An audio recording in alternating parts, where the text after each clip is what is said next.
비록 과거는 그립고 현재는 힘들고 미래는 막막할 때, 과거는 그립고 현재는 힘들고 미래는 막막할 때라는 제목으로 하나님 말씀 증거하도록 하겠습니다. 예수님께서 성경에서 많은 명령을 하셨습니다. 그런데 그 중에서 가장 많이 하신 명령이 있습니다. 신약 성경에서만 약 125번 직간접적으로 말씀하셨는데요. 어떤 명령이냐면 사랑하라, 용서하라 이런 명령이 아니라 가장 많이 하셨던 명령은 두려워하지 말라.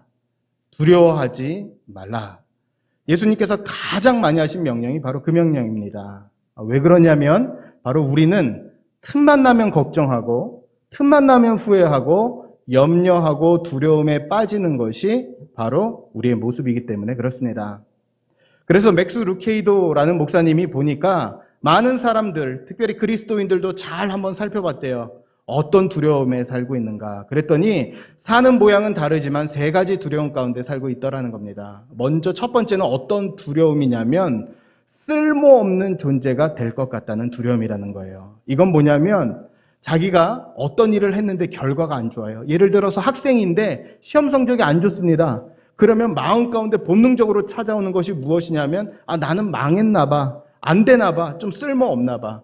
또 특별히 많은 분들이 회사에서 일하시는 분들이 있지 않습니까? 이제 권고사직을 당하고 이제 직장을 이직하게 될 때, 그리고 그 연봉이 점점 줄어들게 되는 그 시점을 지나게 될 때 우리는 본능적으로 어떤 두려움에 빠지게 되는가? 내 삶이 가치가 없구나. 이런 두려움에 우리가 본능적으로 빠지게 된다는 사실입니다. 그런가 하면 또 다른 두려움이 있는데 어떤 두려움이냐? 하나님을 실망시켰다는 두려움이에요. 나와 하나님만 아는 그러한 일들이 있었어요. 잘못된 선택과 실수가 있었습니다. 그런데 죄책감이 마음을 중압감 가운데 계속 억누르는 거예요. 그러면서 예배는 드리고 말씀은 듣고 죄사함의 복음이 선포됨에도 불구하고 그럼에도 하나님께서는 받아주시지 않을 거야. 나를 하나님께서 결코 이 죄를 용서하지 않으실 거야. 그 마음 가운데 갖는 두려움, 바로 하나님으로부터 버려질 것 같다는 그 두려움이 있다는 겁니다. 그리고 또 하나 마지막으로 우리가 꼭 안고 살아가는 두려움이 있는데 어떤 두려움이냐? 바로 최악의 상황에 대한 두려움이에요. 혼자 이렇게 살다가 갑자기 혼자 죽으면 어떡하지? 우리 자녀가 이번에 대학 입시가 있는데 떨어지면 어떡하지? 이번에 인사이동이 있는데 내가 발탁이 안 되면 어떡하지? 어떠한 일들과 시험과 관문이 있는데 거기를 통과하지 못하면 어떻게 하지? 그러한 두려움 가운데 사는 것이 바로 우리의 모습이라는 겁니다. 그런데 오늘 말씀을 보니까 제자들도 다르지 않은 것 같습니다. 제자들이 큰 풍랑을 만나게 되었을 때 예수님께서 그들을 향해서 오늘 말씀 보니까 40절에 이렇게 나와 있습니다. 어찌하여 이렇게 무서워하느냐 이렇게 나와 있어요. 무서워하느냐. 그런데 메시지라는 성경을 보니까 이 부분을 이렇게 번역했어요. 너희가 이렇게 겁쟁이가 되었느냐 이렇게 표현하고 있어요. 무슨 말입니까? 너희가 왜 또 두려움에 빠지고 또 염려하냐 이렇게 물으신 거예요. 그런데 예수님께서는 오늘 이 제자들을 향해서 뭐라고 말씀하시냐면 그들이 처한 환경과 상황에 대한 그들의 감정과 평가가 잘못되었다고 진단 내리시고 평가하십니다. 그러면서 두려움이 아니라 다른 길로 걸어갈 것을 명령하세요. 그래서 오늘 말씀을 통해서 우리는 먼저 한 가지로 이렇게 정리하면서 시작할 수 있으면 좋을 것 같은데요. 한번 저를 따라서 크게 한번 선언했으면 좋겠습니다. 환경과 상황에 반응하지 말고 믿음으로 대답하라. 믿으십니까? 환경과 상황에 반응하지 말고 믿음으로 대답하라는 거예요. 여러분, 반응은 뭐냐면 리액션입니다. 환경이 주는 대로 절망적인 상황이 오면 절망하고 아파할 일이 생기면 아파하고 상처받을 일이 생기면 상처하고 그 상황에 꽁꽁 쌓여져서 본능적으로 나오는 반응 갖고 사는 거라고요. 그런데 그리스도인이 걸어가는 길은 반응이 아니라 리액션이 아니라 리스폰스. 대답하라는 거예요. 무엇으로? 믿음으로. 그래서 오늘 말씀은 우리로 하여금 걸어가는 그 길 가운데 처한 상황 가운데 반응하지 않고 믿음으로 답하는 성도가 되라. 담대히 서라. 그렇게 선언하고 있는 겁니다. 오늘 말씀을 통해서 주님께서 알려주신 좀 영적인 원리를 좀 나누겠습니다. 먼저 첫 번째는 무엇이냐면 우리가 살아가는 이 인생, 예측할 수 없는 것이 인생이라는 겁니다. 첫 번째 원리는 뭐냐? 예측할 수 없는 것이 우리의 인생이라는 겁니다. 이제 예수님께서 가버나움 지역에서 전도하시고 선교하셨습니다. 가버나움은 갈릴리 북쪽에 있는 지역인데 예수님의 선교 기지이자 많은 열매를 거둔 곳입니다. 그래서 오늘 우리가 읽었던 이 말씀의 배경을 우리가 읽지는 않았지만 4장 1절 말씀을 보면 많은 사람들이 예수님께 모여들었습니다. 특별히 예수님의 가르침을 듣고자, 비유를 듣고자 많은 사람들이 예수님께 모였어요. 너무 많은 사람들이 모이자 예수님께서는 어떻게 하셨냐? 강단을 옮기기로 하십니다. 바로 배에 예수님께서 떠 계신 상태로 또한 그 따르는 제자들과 무리들은 이제 해변에서 듣는 방식으로 말씀을 전해주세요. 그런데 얼마나 열심히 잘 듣고 경청했던지 저녁까지 그 가르침이 계속됐습니다. 그 이후에 예수님께서는 이제 해가 뉘엿뉘엿 지는 상황에서 예수님께서 제자들에게 명령하세요. 이제 건너편으로 건너가자. 이 말은 무엇이냐면 이제 가버나움에서 전도뿐만 아니라 건너편에 있는 이방 땅에 가서도 우리가 복음을 전하자, 이렇게 한 거예요. 그러니까 제자들은 어떤 마음으로? 순종하는 마음으로, 예수님을 모시는 마음으로 건너편으로 건너가고 있었습니다. 그런데 거기서 만나게 된 게 무엇이었어요? 큰 광풍. 오늘 말씀 37절 말씀 보니까 큰 광풍이 일어나며 이렇게 나와 있어요. 여러분 커피 좋아하십니까? 커피 회사 중에 메가 커피라고 들어보셨어요? 메가, 어마어마하게 큰 커피. 그 표현의 헬라식 표현이 메가인데 그 메가가 지금 여기 나오는 겁니다. 일상적인 폭풍이 아니었어요. 너무나 큰 폭풍이었습니다. 자신들이 지금까지 만나보지 못한 큰 광풍이 그들에게 닥쳤다는 사실이에요. 실제로 여기 우리가 마주하게 되는 이 갈릴리 바다에서의 사건은 실제로 어느 정도는 자주 있었던 일입니다. 왜냐? 이 갈릴리 바다 자체가 해수면보다 200m 정도 낮은 곳에 있고 주변이 산으로 둘러싸여 있어요. 그러니까 높은 산에서 불어오는 찬바람은 어디로? 밑으로 가고, 또한 이 바닷가, 호숫가에 있는 뜨거운 열기는 어디로 가고? 위로 가고. 그래서 지속적으로 공기의 순환으로 인해서 광풍이 심심치 않게 불던 곳, 그것이 바로 갈릴리 바다였어요. 그러나 지금 오늘 본문에서 만났던 이 광풍은 숙달된 제자들, 평생통으로 업으로 먹고 사는 이들조차도 전혀 손댈 수 없는 광풍을 그들이 만나게 되었다는 사실입니다.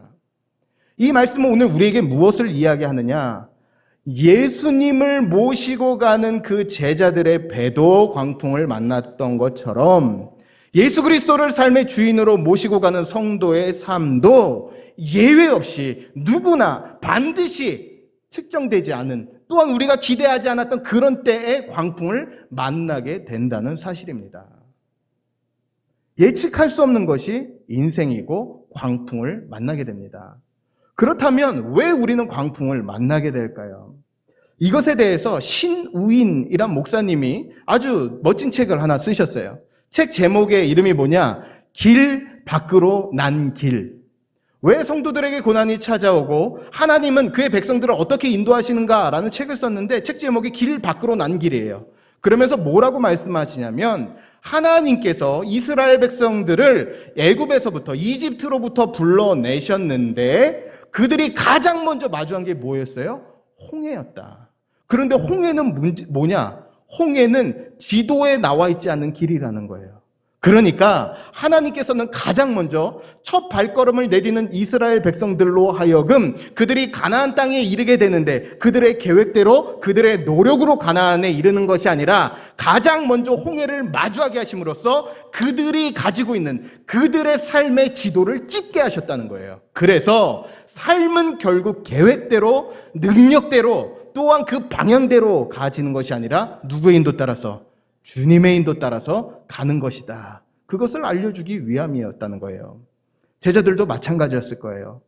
잔뼈가 굵은 사람들이고 어디가 좀 물이 잔잔하고 어디가 좀 물이 얕은지 너무나 잘 아는 사람들이었어요. 안전하고 빠르게 가는 최선의 루트로 아마 그 사람들은 그 갈릴리 바다에서 살아있는 내비게이션이었을 거예요. 여긴 큰 돌이 있고 저길 피해야 되고 요리조리 피해서 광풍이 없을 거라고 선택한 그곳에서 광풍을 만남으로써 그들에게 주님께서 알려주고 계신 거예요. 인생이란, 그리고 제자들이 걸어가는 삶이란 반드시 이 과정을 겪게 되는데, 그 과정을 통해서 너희가 가지고 있는 삶의 항로를 찢어라. 내 계획대로, 내 뜻대로, 내 바람대로 되는 것이 아니라 결코 그렇게 삶이 순탄하게 흘러가지 않는다는 거예요. 그래서 우리가 마주하는 삶은 신뢰하고 의지할 수 있는 그러한 삶이 아닙니다. 그런데 예수님께서 오늘 말씀을 보시니까 어떻게 살아야 될지를 이렇게 설명하세요. 오늘 35절 말씀인데요. 이렇게 나와 있습니다. 35절 말씀입니다. 시작.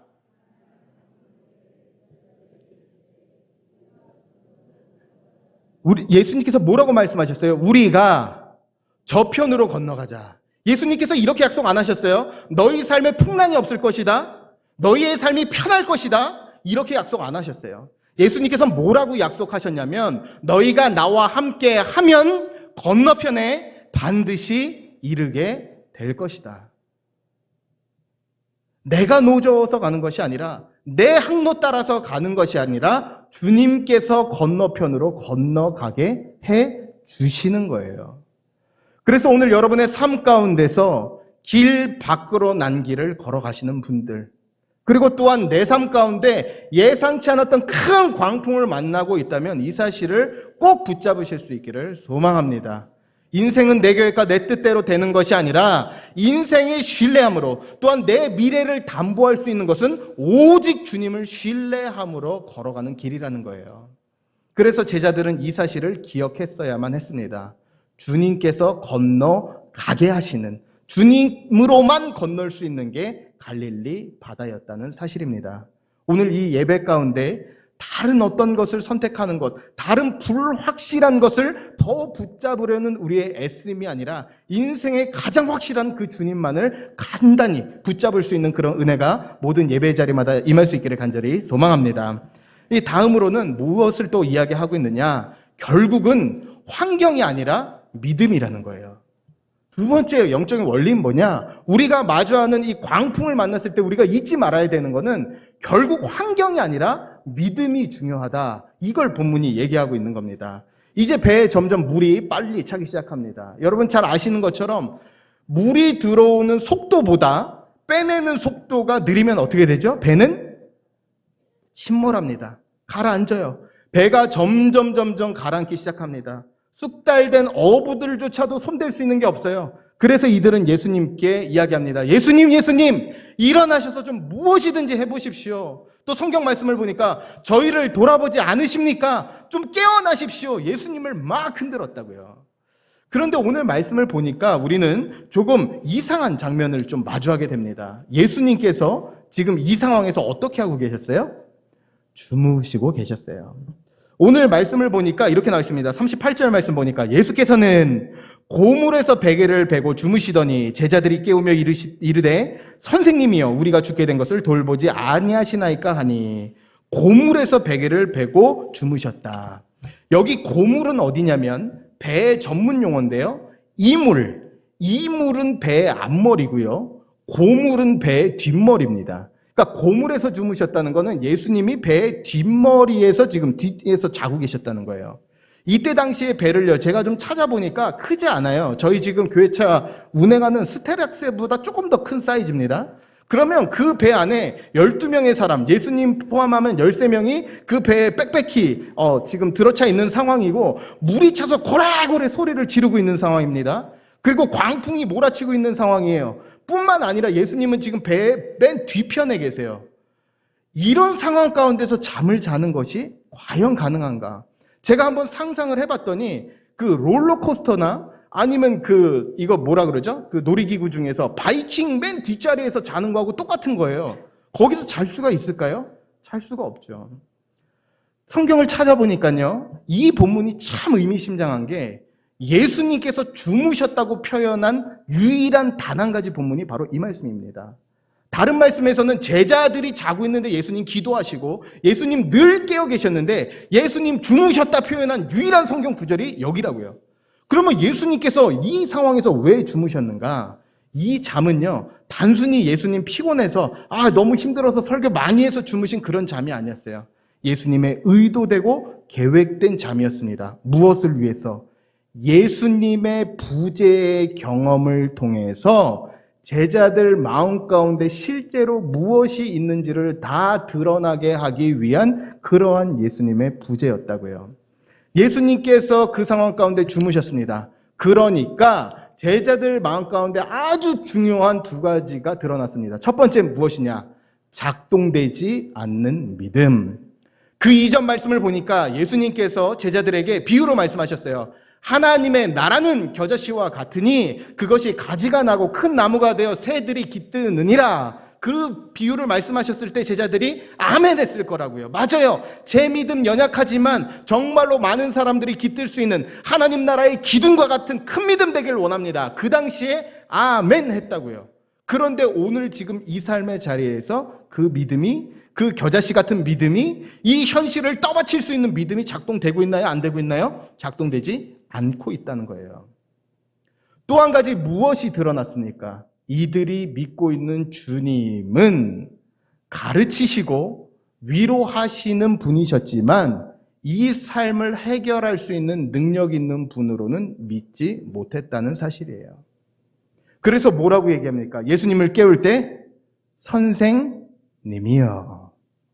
이들이 실제로 붙잡고 있던 예수님은 온 세계를 만드신 창조주 하나님, 살아계신 하나님이 아니라 아주 멋진 비유를 통해서 사람들을 위로하고 그들에게 삶의 희망을 주는 그런 분이셨어요. 결국 이 고난의 때를 통해서, 광풍의 때를 통해서 마음에 무엇이 있는지를 다 드러나게 됐다는 사실입니다.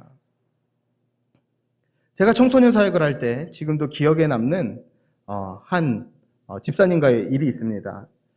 그분이 저하고 참 가깝게 사역을 했는데요. 이런 행정일, 또 꼼꼼하게 돌보는 일을 너무 잘하셔서 저랑 그 주일학교 사역을 하면서 총무 역할, 부회장 역할 이런 걸 너무 잘하신 분이셨어요.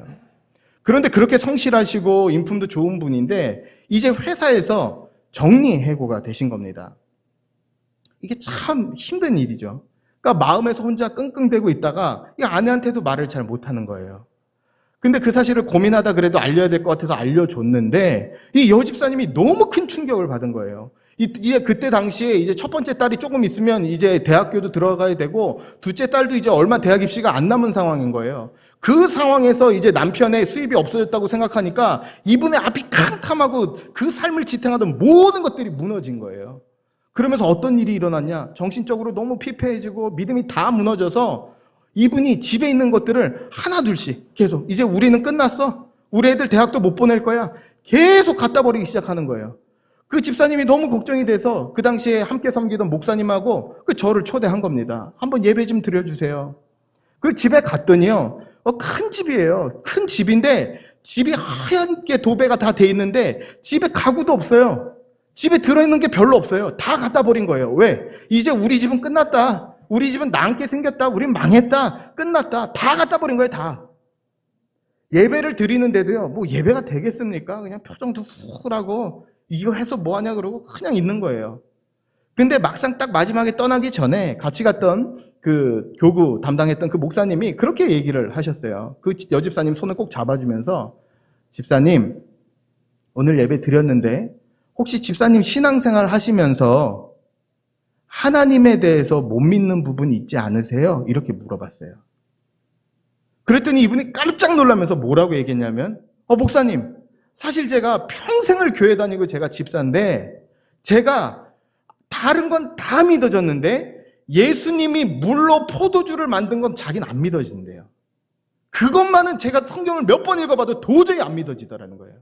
그래서 그 목사님이 뭐라 그랬냐면 손을 꼭 잡아주면서 집사님 그 주님이 믿어져야 지금 남편 집사님의 상황과 지금 집사님의 마음과 정서적인 상황을 주님께서 그때 믿어질 때 고칠 수 있습니다. 그 말씀을 붙잡고 기도해 보세요. 간절히 엎드려 보세요. 그러고 갔어요. 그리고 한 1, 2주 있다가 연락이 왔어요. 그분이 우시면서 연락이 왔어요. 목사님, 이제 믿어져요. 이제 믿어져요. 이제 믿어져서 남편도 바꿔줄 수 있을 것 같고, 지금 내 상황도 우리 자녀의 앞날도 주님이 그때 바꿔주실 수 있을 것 같아요. 그렇게 고백하시더라고요. 그리고 얼마 안 있다가 조금 지난 다음에, 물론 기간은 있었지만 남편 집사님이 또 다른 직장으로 잘 연결되시고 첫째 아이도 이제 대학을 다 무사히 들어가게 됐습니다. 결국 무슨 이야기입니까? 이 일들을 통해서, 삶의 광풍을 통해서 내 마음 가운데 있었던 내 믿음의 실체가 다 드러나게 된다는 사실이에요. 오늘 제자들에게도 그렇게 말씀하셨고요. 그런데 예수님께서 그 상황 가운데 뭐라고 말씀하시냐? 오늘 말씀 40절 말씀 보니까 이렇게 나와 있어요.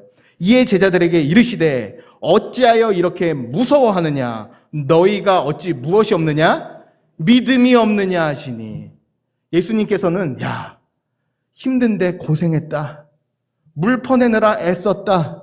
땀 흘린 것 좀 봐라. 그렇게 얘기 안 하셨어요. 그 상황에 대해서 어떻게 느꼈는지, 어떤 노력을 다했는지 그거 보지 않으셨어요. 대신 뭐라고 말씀하셨어요? 믿음이 문제다. 환경이 아니라 내 믿음이 문제다. 그렇게 말씀하셨어요. 오늘 우리에게도 마찬가지입니다. 환경이 문제가 아니라 내 믿음이 문제입니다.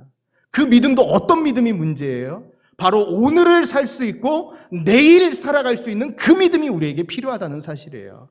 과거에 대해서 끊임없이 그리워하고 그날 주님께서 옛날에 크게 역사하여 주셨던 그 주님의 믿음은 있지만, 오늘 내 삶을 실수 없이 인도하시고 앞날을 열어가실 오늘과 내일에 대한 살아계신 그 주님에 대한 믿음이 필요하다는 사실이에요. 오늘 여러분에게 이 믿음이 있으십니까? 과거에 역사하셨지만 또 마주한 현실 가운데 두려워하고, 내 자녀의 앞날 가운데, 또 내가 걸어가야 되는 그날 가운데 답답해하고 걱정하고 있다면, 오늘 주님의 이 물음, 내 믿음이 어디 있느냐? 내가 어떻게 느끼느냐? 그 상황이 얼마나 크느냐 묻지 않고 주님은 믿음을 보십니다. 오늘 주님이 찾으실 수 있는 그 믿음으로 설 수 있는 은혜가 있기를 바랍니다. 주님께서 내 상황을 보시고 내 상황을 열어주시고 내 앞날을 열어주실 수 있다는 그 믿음으로 말미암아 우리는 설 수 있다는 사실이에요. 마지막 오늘 말씀의 결론은 이렇게 도착하게 됩니다. 무엇이냐? 바로 살아계신 그 하나님을 경외함으로 순종의 삶을 살아가라. 두려움의 때에 걱정되죠. 급한 거 많죠. 마음은 심적으로 졸려가죠. 그런데 그 가운데서 가장 먼저 두려움의 때에 뭘 해야 되느냐? 경외함으로 순종하라. 오늘 말씀을 보면 우리는 이렇게 끝나는 말씀을 기대합니다. 제자들이 풍랑을 만났어요. 예수님께서 고요하라, 잠잠하라. 그래서 반대편에 이르렀더라. 이런 말씀이면 너무 좋을 것 같고 해피엔딩입니다. 그런데 오늘 말씀은 그 단계에서 그치는 것이 아니라, 우리가 믿는 그 주님께서 단순히 내 삶의 광풍을 잠재우시는 그분이 아니라 오늘 우리에게 더 큰 것을 요구하시는 주님이라고 말하고 있습니다. 오늘 말씀에서 가장 중요한 키포인트 말씀이기 때문에 우리 40절과 41절 말씀을 같이 한번 보겠습니다. 40절, 41절입니다. 함께 큰 소리로 읽겠습니다. 시작. 이에 제자들에게 이르시되 어찌하여 이렇게 무서워하느냐? 너희가 어찌 믿음이 없느냐 하시니. 41절입니다. 그들이 심히 두려워하여 서로 말하되 그가 누구이기에 바람과 바다도 순종하는가 하였더라. 이 말씀 40절 한번 띄워주시면 이 40절 말씀에 이렇게 나와 있습니다. 너희가 어찌하여 이렇게 무서워하느냐. 여기에 나와 있는 무서움, 또 41절에 나와 있는 그 두려움은 사실 우리말로는 무서운 거나 두려운 거나 뭐 별 차이 없지만 사실은 다른 겁니다. 이 40절에 나와 있는 이 무서워하느냐, 이 표현은 뭐냐면 이 그리스 말로 이 델리오스라는 단어예요. 델리오스적인 두려움입니다. 이 델리오스는 뭐냐면 내 마음 가운데 어떤 두려움이 쑥 들어온 거예요. 걱정과 염려가 쑥 들어온 거예요. 그래서 어떤 믿음의 행동을 하지 못하게 하는 내면적인 두려움이 40절의 두려움입니다. 그런데 여기서 그치면 될 것 같은데 41절에서는 뭐라고 얘기하냐면 어찌하여 이렇게 뭐하느냐? 무서워하느냐 이렇게 나와 있어요. 여기 41절 말씀 보니까 그들이 심히 두려워하여 그들이 두려워했다 이렇게 나와 있어요. 그런데 여기서 말하는 두려워했다는 말은 포보스라는 단어인데 언제 쓰이게 됐느냐? 너무나 압도적이고 너무나 큰 현상 가운데 완전히 압도돼서 그 삶의 무릎이 덜덜덜덜 떨려서 압도되는 경험, 그게 포보스의 경험이에요. 그러니까 여러분 잘 여길 따라오셔야 됩니다. 지금 이제 이 제자들이 막 물이 들어오는 가운데서 예수님을 깨웠어요. 그런데 예수님을 깨울 때 이들이 다른 모든 가능성들은 열어놨지만 딱 한 가지 그들이 열어놓지 않은 가능성은 있었어요. 뭐냐?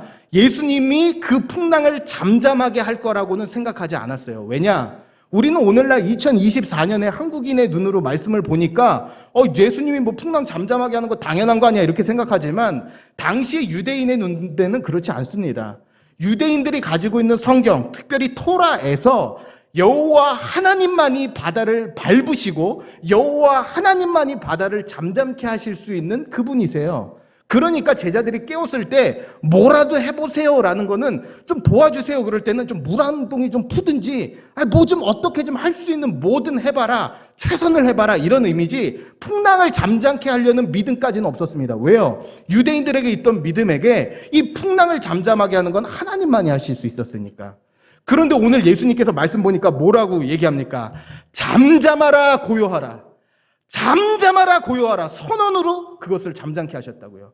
근데 이 말씀이 시편 107편에 나와 있는 그 말씀의 실현이에요. 시편 107편 28절과 29절 말씀을 보면 이런 표현이 나와 있습니다. 시편 107편 28절과 29절 말씀입니다.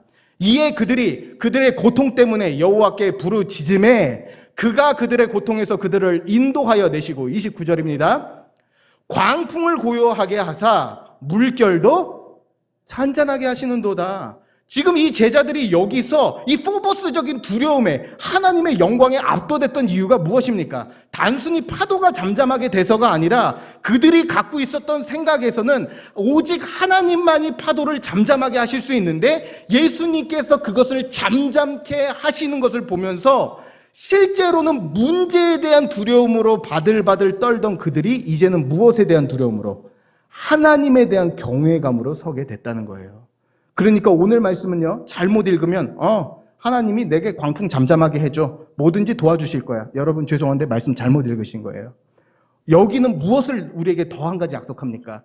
우리 주님은 광풍을 잠잠케 하시는 그 주님이신데 그 주님은 우리 삶 가운데 경외함을 요구하시는 분이고 내 앞에 오늘도 서 계신 그분이라는 거예요. 제가 이 말씀을 묵상하면서 사실 제 예전에 어렸을 때 경험이 좀 떠올랐거든요. 이제 여러분 잘 아시는 것처럼 제가 3대째 목회자 집안에서 자라서 목회자가 된 그런 케이스입니다. 아버지도 목회자셨고 저희 외할아버지도 목사님이셨어요. 그러니까 제가 뭐 3대째 목회자다 그러면 막 많은 분들이 막 믿음의 가문 또 믿음이 엄청 좋아 뭐 이렇게 생각하시는데 전혀 그렇지 않아요. 사실 제 어렸을 때 이제 저희 아버지가 작은 시골교회에서 목회를 하셨는데 어렸을 때는 엄마 손 끌려서 교회 열심히 갔죠. 아빠 손 끌려서. 그런데 10살 넘어가고 딱 사춘기가 되니까 제 마음 가운데 계속적으로 반항기가 올라오더라고요. 뭐 때문에? 이제 분명히 우리 집의 소득은 우리 집의 그 사례비는 너무 적은 거예요. 그런데 거기서 늘 매달마다 11조를 목사님이 뚝 떼갖고 내는데 사실 그것 때문에 제가 학원을 못 다녔거든요. 그래서 제가 엄마한테 늘 얘기했어요. 엄마, 그 11조를 안 내면 내가 학원을 갈 수 있는데 딴 애들 다 공부하고 무슨 학원 다니고 뭐 공부하는데 그 11조 눈 감고 안 내면 내가 지금 갈 수 있는데 왜 애를 그렇게 내팽개치냐고. 그래서 어머니가 이 가방에다가 11조 넣으면 헌금 넣으면 어머니 가방에서 빼다가 딴 데 넣고 또 어머니 찾아서 넣고 또 그리고 제 마음 가운데 열심히 기도한 적도 있었어요. 주님 제발 우리 교회 부흥도 주시고 이 시골 교회에 좀 많은 사람 좀 오게 해주시고 좀 우리 교회도 커지게 해주세요. 안 들으시던데요. 그리고 많이 기도했어요. 하나님 좀 나타나서 살아있다는 증거를 보여주세요. 증거가 없던데요. 그래서 뭐 12살 13살 되니까 매 주일이 싸움이었어요. 주일날 아침에 아버지한테 아버지 하나님 살아있어요? 아버지 성도들에게 거짓말하는 거라고. 하나님 없다고. 엄마한테도 그거 11조 하나님한테 그거 내는 것 때문에 내가 학원도 못 간다고. 늘 그 싸움의 연속이었어요. 그런데 제가 초등학교 6학년 때인데 이 부모님이 큰 캐리어 박스 2개를 싸주셨어요. 겨울방학 때. 사실 그런 경우가 종종 있었습니다. 왜냐하면 작은 시골교회에서 자체 수련회가 안 돼서 그냥 다른 교회에 얹혀서 가는, 다른 행사에 얹혀서 수련회를 가는 걸 자주 했어서 그냥 뭐 방학 때 뭐 가방이나 뭐 무슨 캐리어 싸져 있으면 그냥 수련회 가는 거예요. 그냥 어디 속한데. 근데 갔는데 굉장히 큰 게 두 개가 있더라고요. 이게 어딜 가나. 봤더니 나중에 알았어요. 59박 60일 그 전국 2달 선교 수련회. 거기 강제로 보낸 거예요. 왜냐하면 이게 뭐 목사들이란 게 맨날 11조 내지 말라 그러고 하나 안 보이니까 죽었다 그러니까 보낸 거예요. 갔는데도 막 다른 애들은 이미 뭐 2학년 3학년인데도 애들이 믿음이 너무 뜨거워요. 막 밤새 기도하고 애들이 뭐 도시 가서 전도하면은 이 도시를 주님의 보혈로 덮어달라고 그러고 정말 믿음이 뜨거운 애. 진짜 그런 애들을 본 적이 없어요. 근데 저는 가가지고 얘기하면 금식하자 그러면 좀 먹을 거 달라 그러고 막 신고한다 그러고 막 그러면서 그 2달을 정말 힘들었거든요. 그러면서 이제 그 수련회가 다 끝을 향해서 전도 캠프가 다 끝을 향해서 뭐 전국을 다 도는 건데 마지막 즈음이 부산이었습니다. 부산에서 이제 전도 저희 팀이 어디를 배정을 받았냐면 용두산이라는 데가 있는데 그 용두산에 부산타워라는 곳이 있습니다. 그 부산타워에 가서 초등학생 꼬맹이들 보내가지고 전도지 이만큼 주어져갖고 전도하라는 거예요. 그 가뜩이나 이렇게 좀 이렇게 막 대부분 상냥하지 않으신 그 부산 분들에게 가가지고 이걸 나눠주면서 예수님 믿으세요. 그럼 막 차라 막 이런 막 다 떨어지잖아요. 나눠주라는 거예요. 그걸 가가지고. 막 이만큼씩 전도지를 받았는데 마음이 어렵죠. 저는 진작 받자마자 이걸 어떻게 해야 되다 고민하다가 간사님 안 볼 때 저쪽에 풀숲에 쓰레기통이 있어서 이렇게 쑥 버렸어요. 그냥 일단 버리고 난 좀 여기를 둘러봐야 되겠다. 근데 막 2학년 3학년 막 여자애들이 울면서 전도를 해요. 정말 아저씨 예수님 믿어야 돼요. 아저씨 진짜 이렇게 살면 안 돼요. 막 애들이 전도하는 거예요. 근데 그 모습을 보고 이제 부산타워 꼭대기에 이제 마지막으로 부산을 위해서 선포 기도하고 이제 돌아가기 위해서 기도를 하고 있는데 이제 뭐 부산 야경이 아니라 부산 그 꼭대기 가니까 거기 타워에서 쫙 보이더라고요. 아이들이 막 열심히 부산을 위해서 기도했어요. 그리고 이제 돌아가려고 하는데 그때 당시에 그 엘리베이터가 있었고 그 옆에 이 점치는 기계, 요즘에 뭐 그 고속도로 휴게소에서 자주 안 보이던데 옛날엔 많이 있었습니다. 이 손금 넣으면 손금 보는 기계 아세요? 보신 적 있으세요? 네, 이렇게 손금 넣으면은 뭐 인생 막 봐주는 정금 봐주는 그런 기계가 있었다고요. 그 기계가 이 엘리베이터 얼마 안 떨어진 데 옆에 있었거든요. 그래서 이제 부산 위에서 기도하고 모임 해체하자 뭐 이렇게 하고 있는데 갑자기 어떤 여학생이 그러는 거예요. 저기 하나님이 만드신 사람을 나쁘게 유혹하는 기계가 있어요. 저 기계 위에서 기도하면 좋겠어요. 그러는 거예요. 이게 무슨 소리입니까 지금 이게. 그러더니 그 막 2학년 3학년 애들, 저 그때 6학년이었지만 애들이 막 모여가지고 벌떼같이 모여들어갖고 그 기계에다 안수하고 기도하는 거예요. 주님, 이 조그만 손으로 주님, 이 나쁜 기계가 사람들을 안 좋은 길로 가게 하고 있습니다. 제발 좀 고쳐주시고 주님 살아계신 걸 보여주세요. 저는 그거를 한 몇 걸음 떨어져서 보는데 이렇게 웃긴 게 없는 거예요. 기계로 애들이 붙잡고 기도하니까. 그리고 애들이 기도를 마쳤는데 아무 일도 없는 거예요. 그런데도 애들이 뭐라 그러냐? 주님께서 우리의 기도와 찬양을 기뻐 받으셨대요. 그러면서 한 번 더 찬양하자고 거기 모여서 부산타워 꼭대기에서 기도하고 있더라고요. 너무 모임이 길어지고 한심해서 제가 엘리베이터 옆에 버튼을 눌렀어요. 엘리베이터가 올라오더라고요. 올라오는데 엘리베이터가 삥 소리 나면서 문이 열리잖아요. 띵 소리 나면서 문이 딱 열리는데 갑자기 옆에 있었던 그 점치는 기계가 퍽 하더니 터진 거예요. 그러면서 갑자기 기계음이 계속 나는 거죠. 그래서 제가 그걸 보는데 이게 뭐지? 그래서 저 옆에 보니까 쓰레기 청소하는 아주머니가 계셔서 제가 빨리 달려갔습니다. 아주머니 큰일 났다고. 저 기계 쟤네는 이상한 것 같고 저 기계는 고장난 것 같다고. 그래가지고 아주머니를 데리고 갔더니 아주머니가 뭐라 그러냐면 이 기계가 종이가 떨어지면 이런 소리가 난대요. 그러면서 저 있는 데서 그거를 기계를 저는 봐야 되니까 봤더니 저를 열쇠를 열어갖고 열었는데 종이가 꽉 차 있는 거예요. 그러면서 그 순간 그걸 보는데 제 마음 가운데 딱 2번의 음성이 들려왔어요. 내가 살아있다. 2번의 음성이 정확하게 마음에 들려왔어요. 내가 살아있다. 그 현실을 직시한 다음에 제가 뭘 했냐면 너무 무서워서 일단 무릎을 꿇었어요. 그리고 뭐라고 기도했냐면 주님, 살려주시면 주님 종이 되겠습니다. 주님 종이 되겠습니다. 그때 제 마음 가운데 압도됐던 게 제 모든 걸어가는 그 발걸음이 주님 앞에 있었고 주님 다 보고 계셨다는 그 하나님의 압도됨 앞에 경외감의 회복이 되니까 그 자리에 무릎을 꿇게 되더라고요. 여러분, 우리 삶 가운데서 광풍을 만날 때 입술과 생각과 마음으로 끊임없이 불평하고 원망하면서 하나님께서 부어주시는 은혜는 다 잊어버리고 거기서 우리가 생각과 마음으로 여전히 죄의 길을 선택할 때가 참 많이 있어요. 그런데 오늘 말씀을 보면 정말로 우리에게 두려운 질문으로 이렇게 얘기합니다. 서로 말하되 그가 누구이기에 바람과 바다도 순종하는가 하였더라.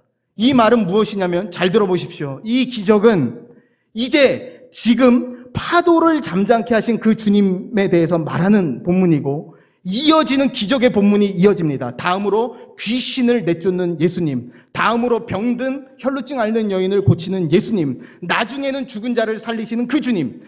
이 본문들이 계속해서 말하는 것은 무엇이냐면 바다도 순종하고 귀신도 순종하고 병도 순종하고 죽음도 순종하는데 너는 어찌하여 그 상황 가운데 마음 잃고 감정에 휩쓸려서 내 인생의 주인이 네가 되어 주님을 순종하지 않고 있느냐? 그거 물어보고 계신 거예요. 그렇기 때문에 내가 처한 상황 가운데서 우리 가장 먼저 회복해야 될 거, 어떻게 열어가야 될까? 무슨 선택을 해야 될까? 아니에요. 그 상황을 여전히 보시는 그 주님 앞에 포버스적인 하나님을 경외하는 그 두려움이 먼저 회복되어야 되는 줄로 믿습니다. 말씀은 얘기해요. 바람도 순종하고 병든 자도 순종하고 귀신도 순종하고 죽음도 순종하는 그 주님이 내 삶을 붙잡고 있고 내 인생에 함께 계시는데 왜 걱정하고 왜 염려하냐 묻고 있습니다. 이 주님 앞에 정말로 내 삶의 내 계획표들, 내 삶의 지도는 내려놓고 주님 반드시 함께 하시는 한 내 인생 침몰하지 않습니다.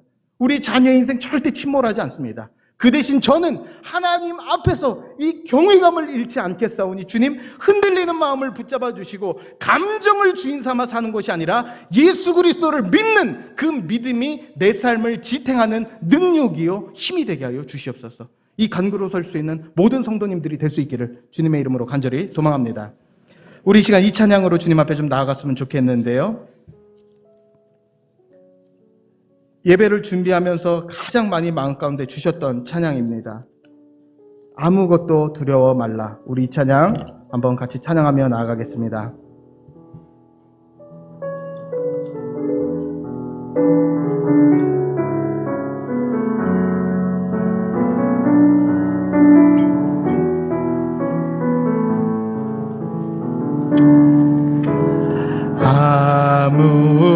아무것도 두려워 말라. 주 나의 하나님이 지켜주시네. 놀라지 말라. 겁내지 마라. 주님 나를 지켜. 다시 한번 고백할까요? 아무것도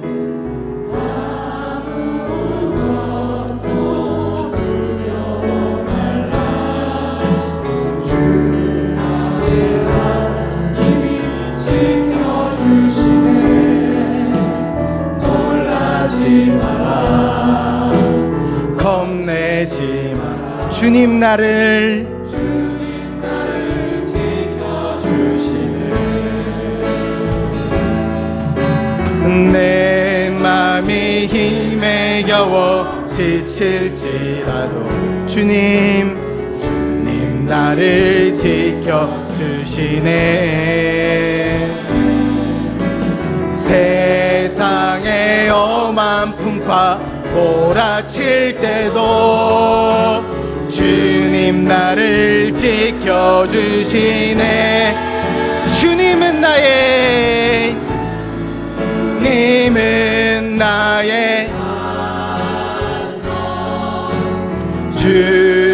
주님은 나의 요새.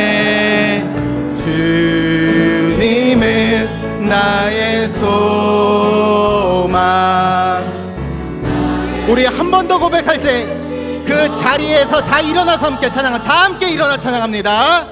아무것도 두려워 주 나의 하나님 지켜주시네. 놀라지 마라 겁내지 마라. 주님 나를 내 맘이 힘에 겨워 지칠지라도 내 맘이 힘에 겨워 주님 나를 지켜주시네. 세상의 엄한 풍파 몰아칠 때도 주님 나를 지켜주시네.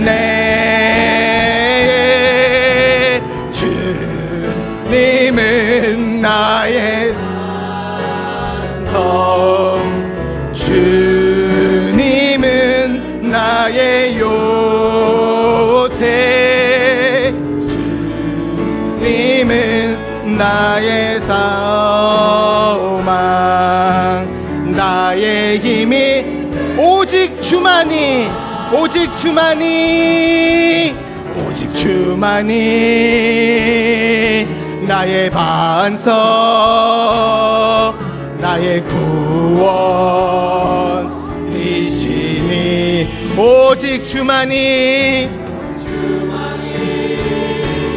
나의 산성, 내가 요동치 아니하리. 오직 주만이, 오직 주만이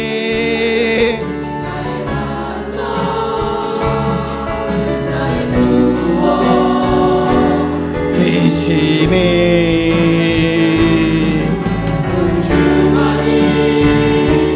나의 산성, 내가 요동치 아니하. 우리 목소리로만 고백합니다. 목소리로만.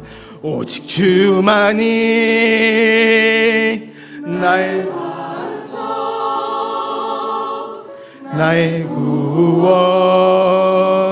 구원이시니. 오직 주만이, 오직 주만이 나의 산성, 내가 요동치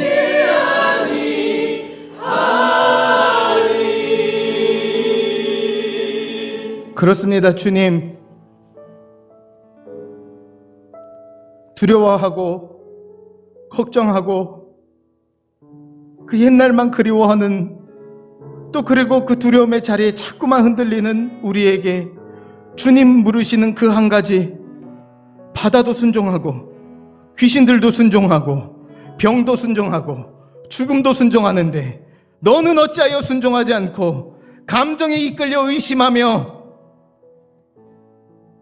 주님의 뜻을 붙잡지 못하느냐.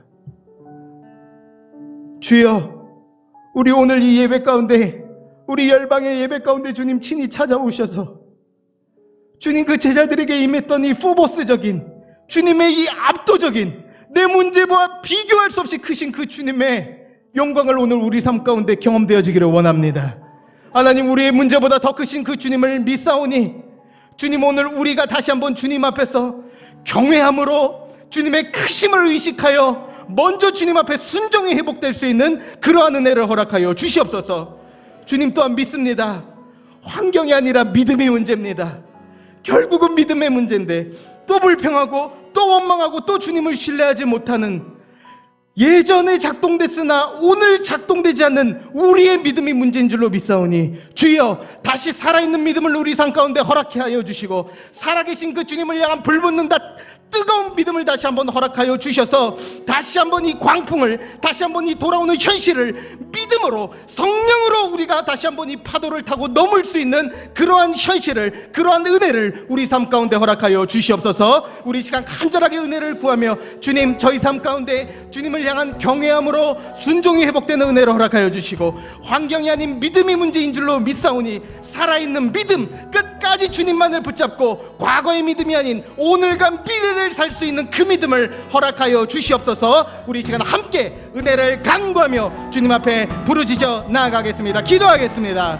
좋으신 아버지 하나님, 감사합니다. 아버지 하나님, 우리 삶 가운데서 이 은혜를 구하며 나아갑니다. 여전히 아버지 우리 삶을 향해서 주님 부르시옵소서.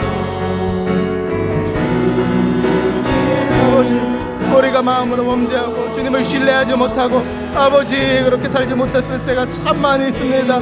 다시 한번 아버지 간절히 은혜를 구하오니 아버지 우리 삶 가운데 그 살아계신 하나님에 대한, 하나님 지금도 여전히 우리 앞에 계신 것을 믿고 주를 경외함의 회복이 있게 하여 주옵소서. 주여 간절히 은혜를 구하오니 다시 한번 우리 삶의 문제 가운데서도 문제보다 크신 주님, 먼저 두려워해야 될 것, 아버지 하나님 그 주님을 두려워할 수 있는 그런 믿음이 우리 삶 가운데 회복될 수 있도록 도와주옵소서.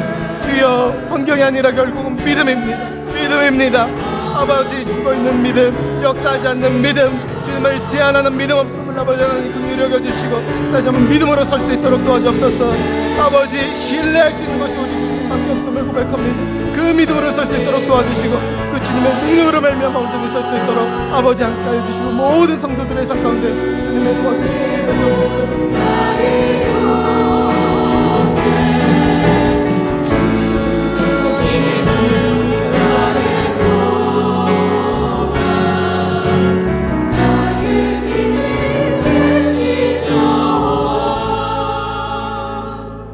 그들이 심히 두려워하여 서로 말하되 그가 누구이기에 바람과 바다도 순종하는가 하였더라. 주님, 문제는 크게 보나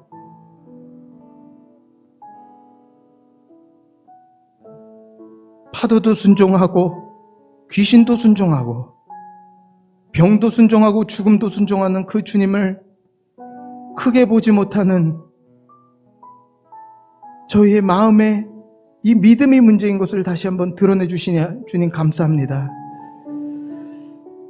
결국은 환경이 아닌 믿음의 문제인 것을 알았사오니 주여, 작동되지 않고 잠들어 있는 믿음 다시 한번 깨워주시고 기도로 우리의 삶과 가정과 자녀와 남편을 내 삶의 계획으로 세워가는 것이 아닌 내 삶의 지도는 잘 찢고 내려놓음으로 결국은 계획대로 되는 삶이 아니라 신뢰함으로 인도함 받아 건너편에 이르는 것이 우리의 삶인 줄로 믿사오니 이번 한 주의 삶도 그 주님과 동행하는 어떠한 큰 광풍을 만나더라도 주님의 정확한 계획 가운데 있음을 믿고 주님 신뢰함을 잃지 않는 이번 한 주의 삶이 되게 하여 주시옵소서. 아버지, 감정을 주인 삼아 두려워하고 불평하고 주님을 신뢰하지 못했던 우리에게 너는 어찌 된 사람이기에 바람도 순종하고 죽음도 순종하는 그 주님 앞에 순종하지 않느냐 묻는 그 질문에 다시 한번 경외함으로 섭니다. 주의 종에게 찾아오셔서 내가 살아있다, 내가 살아있다, 그 살아있음을 통해서 아버지 그 자리가 두려움의 자리가 아니라 예배의 자리를 깨닫게 해주셨던 주님, 광풍의 자리에서 그들이 마주하게 했던 자리가 두려움의 자리가 아니라 예배의 자리임을 보게 하셨던 주님, 우리가 불평하고 원망하고 주님을 부인하는 그 자리가 주님 앞에 서 있는 그 자리임을 깨닫게 하여 주시옵소서. 경외감의 회복이 있게 하여 주시옵소서. 어느 순간에도 믿음과 거룩을 선택하는 우리가 되게 하여 주시옵소서. 그리하여서 과거는 그립고 현실은 힘들고 미래는 막막하지만 주님, 이 작은 믿음을 가지고 섭니다. 이 경외함으로 섭니다. 바다를 잠잠케 하신 그 주님이 파도를 만드신 분이자 우리의 걸어가는 모든 나의 내일을 지금도 지으시는 그 주님인 줄로 믿사오니 그 확신을 가지고 걸어가는, 담대히 주와 동행하는, 큰 광풍과 큰 풍랑을 향하여 담대히 선포할 수 있는, 잠잠하라 선언할 수 있는 그런 우리의 한 주가 될 수 있도록 주님 매 순간 동행하시고 역사하여 주시옵소서. 이제는 우리 주 예수 그리스도의 은혜와 하나님 아버지의 다함 없으신 사랑과 성령의 감동감화 위로 교통하심이 풍랑의 때에도 우리의 삶은 주님 앞에서의 자리이며 불평의 자리가 아닌 예배의 자리, 경외의 자림을 깨달아 다시 한번 주를 향한 순종을 회복하기로 다짐하는, 거룩을 결단하기로 다짐하는 모든 열방의 자리 위에와 예배의 모든 자리와 그들의 가정과 그들의 사업장 위에, 그리고 또한 온 열방에 세워진 주님의 몸된 교회와 선교지, 특별히 북한의 지하교회 성도들 머리 위에 이제로부터 영원토록 함께 계시기를 간절히 축원하옵나이다. 아멘.